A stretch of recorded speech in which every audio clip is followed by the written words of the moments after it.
출애굽기 28장 36절부터 43절까지 보겠습니다.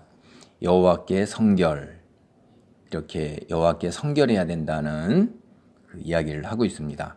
36절입니다. 너는 또 순금으로 패를 만들어 도장을 새기는 법으로 그 위에 새기되 여호와께 성결이라 하고 그 패를 청색 끈으로 관 위에 매어 곧 관 전면에 있게 하라. 이 패를 아론의 이마에 두어 그가 이스라엘 자손이 거룩하게 드리는 성물과 관련된 죄책을 담당하게 하라. 그 패가 아론의 이마에 늘 있으므로 그 성물을 여호와께서 받으시게 되리라. 너는 가는 배실로 반포 속옷을 짜고 가는 배실로 관을 만들고 띠를 수놓아 만들지니라. 이 제사장의 옷을 입는데 여기에 보면 이제 반포 속옷을 입고 겉옷을 입고 그 위에 긴 조끼같이 생긴 에봇을 입고 이제 12지파를 나타내는 흉패, 그다음에 판결 흉패라고 불리는 것을 에봇 위에다 걸쳤어요. 그리고 나서 띠로 옷을 마무리를 하고 그리고 머리에 관을 쓰는 겁니다. 그 관을 쓰는데 이 관이 마지막으로 이제 모자 같은 거죠. 옷의 완성을 나타내는 것이고 이것이 그 우리의 영화와 아름다움의 완성이에요. 40절에 보면 너는 아론의 아들들을 위하여 속옷을 만들며 그들을 위하여 띠를 만들며 그들을 위하여 관을 만들어 영화롭고 아름답게 하되 하죠. 그러니까 머리에 관을 쓰는 것. 여러분 임금은 뭘 쓰냐면 왕관을 쓰죠. 그 다음에 군인도 모자 쓰고 경찰도 모자를 쓰고 우리가 어떤 옷을 입었을 때 그 마지막의 완성은 머리에 모자로서 완성을 해요. 그래서 이 예복을 입었을 때 또는 제복을 입었을 때 머리에 모자가 완성이 되지 않으면 그것이 마치 무엇이 빠진 듯해요. 그래서 사람 자세히 한번 잘 생각해 보세요. 벼슬이나 관직에 나갔던 사람들이 다 머리에 모자를 썼습니다. 그 모자가 아주 영화와 아름다움을 나타내는 마지막 마무리죠. 우리는 천국에 들어갔을 때 생명의 면류관을 쓸 거예요. 그리고 하나님께서 여러 가지 관을 씌워 주실 것입니다. 그것이 우리의 상급을 나타내는 걸 거예요. 그래서 그것이 영원히 우리와 함께 있으면서 많은 이들에게 우리의 그 영화와 아름다움을 드러낼 것입니다.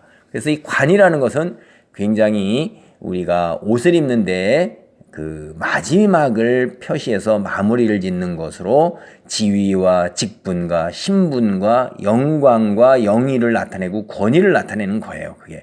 그런데 우리 인간이 항상 생각해야 될 게 우리 위에 하나님이 계시다 이 말이에요. 그래서 이 관 앞에 전면에 패를 붙이는데 거기에 순금패에 여호와께 성결이라는 글자가 딱 들어가요. 그래서 하나님 앞에 우리가 제사를 드릴 때 그 제사를 드릴 때 항상 우리 상태가 어때야 되죠?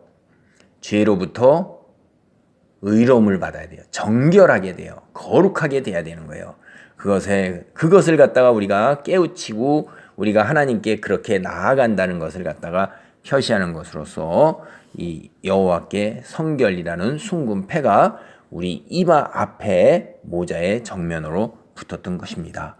41절입니다. 너는 그것들로 내 형 아론과 그와 함께한 그의 아들들에게 입히고 그들에게 기름을 부어 위임하고 거룩하게 하여 그들이 제사장 직분을 내게 행하게 할지며. 옷을 입었다고 해서 그것이 전부 끝나는 것이 아니라 여기에서 옷은 이제 준비를 갖춘 거고 이제 기름을 부어서 위임식을 해야 돼요. 그러니까 제사장으로 하나님이 세우셔서 그 제사장 직분, 그 권한을 이제 위임 받은 거예요. 그런 의식이 기름을 붓는 건데 여기서 구약에서 기름을 붓는다 하는 것은 이렇게 제사장이나 하나님의 선지자, 하나님의 말씀을 전해주는 사람이죠. 그 다음에 하나님께서 세우신 통치자, 왕, 이 세 가지 직분을 하나님께서 기름을 부어서 하나님께서 위임하는 것, 그것을 갖다가 드러냈었습니다. 그러니까 여기 기름이라는 것은 신약에 와서는 우리가 다 아는 바와 같이 성령을 상징하는 거예요. 그러니까 우리가 그 그리스도인으로서 하나님의 자녀, 하나님의 백성, 그러한 신분을 갖는 것, 그리고 신약에 와서는 모든 사람이 다 제사장이에요. 그래서 만인 제사장이다 이렇게 얘기하는데, 그러니까 내 죄를 하나님께 직접 고하고 내가 하나님께 직접 나아갈 수 있어요. 지성소 휘장이 없어졌기 때문에 내 무릎 꿇고 기도함으로 하나님께 직접 나아가고 내 몸이 성령이 계시는 성전이에요. 하나님이 계시는 성전이 된 거예요. 내가 하나님과 언제나 늘 함께 동행하는 거죠. 그래서 그때 내가 예수 그리스도를 믿는 것은 기름을 붓는 거예요, 하나님이. 그게 뭐냐면 성령을 부어주시는 거예요. 성령이 아니고는 누구도 예수를 주라고 고백할 수가 없습니다. 인간은 그 스스로 영적인 세계를 바라보고 소망하고 믿을 수가 없어요. 우리 눈에 보이는 게 뭡니까? 우리가 사는 세상이 전부잖아요. 그리고 우리한테 알려주는 게 뭐예요? 우리가 눈에 보이는 세상이 전부라는 걸 계속해서 확신시켜 알려주고, 그 기껏해서 나가봐야 뭐 달, 그 다음에 요새 아무리 멀리 간다 그래도 뭐 태양계 이러는데 거기서 보내오는 거 그런 사진이나 그런 거나 보는 것 그거죠. 태양계도 이 우주의 크기에서 얼마나 작은 겁니까? 우리 인간이 어디까지 가겠어요? 어디까지 보고? 우리가 하는 거는 그게 전부예요. 이건 아직도 물질계예요. 우주의 그 기점만 또 못한 것이 태양계일 텐데, 은하계조차도 파악도 못하는 거고, 별이 얼마나 많은지도 모르고, 우주가 얼마나 큰지, 우주의 바깥은 어떠한지 알겠어요? 우주의 끝이 있는데 그 끝에 뭐가 있는지도 모르잖아요. 그리고 우주의 역사가 대략 우리가 현재 아는 지식으로 138억 년이랍니다. 1억 년도 우리는 그 세월을 이해가 안 돼요. 그렇죠? 1천만 년도 이해가 안 되는 거고요. 우리가 100년 살아야 100년인데 물질적인 존재로 여기서 살다 죽는데, 그 요 지구 안에서, 조그만 지구 안에서 이 빵껍질처럼 얇은 공기층 안에서 그 조그만 데 안에서 살면서 우리 스스로가 내가 신은 없다, 하나님은 안 계시다, 이렇게 얘기하는 거죠. 여기서 하나님이 이 양식도 하나님이 주시잖아요. 인간이 만들어내는 게 아닌데, 이 성경에 지금까지 나오는 이런 이야기들이 만들어냈다고 보는 거예요. 출애굽기 사건도 역사적 사건이 아니라 만들어낸 사건이라고 보는 거죠. 이상하게 학교에서 가르치는 모든 책들은 다 잘 믿어요. 그런데 유독 성경책만은 나오는 이야기는 다 인간이 지어냈다고 그러는 거예요. 예, 오랜 세월에 걸쳐서, 그렇죠? 거의 이게 얼마나 오랜 세월에 걸쳐서 얼마나 많은 사람들의 저자들이 쓴 글인데, 주제는 하나님이 계시고 그 하나님이 우리를 창조하시고 우리가 하나님을 거부하고 믿지 않게 되자 예수 그리스도를 통해서 구원으로 가는 방도를 마련하셨고, 예수님께서 이 땅에 오신 것도, 근데 예수님께서 오신 것이 역사적 사실이라 믿을지라도 하나님이 구원을 위해서 보냈다는 건 안 믿는 거예요. 그리고 하나님을 안 믿고, 이게 참 눈에 보이는 물질 세계에 사는 우리가 굉장히 어려운 것입니다. 그래서 하나님이 성령을 우리에게 주셨기 때문에 우리가 기름 부음을 받은 겁니다. 그 다음에 42절 43절을 보면, 또 그들을 위하여 배로 속바지를 만들어 허리에서부터 두 넓적다리에 이르게 하여 하체를 가리게 하라. 아론과 그의 아들들이 회막에 들어갈 때나 제단에 가까이 할 때, 거룩한 곳에서 섬길 때 그것들을 입어야 죄를 짊어진 채 죽지 아니하리니 그와 그의 후손이 영원히 지킬 규례이니라. 우리가 육체의 본능, 허리 아래가 이게 부끄러운 거라고 여기선 가르쳐요.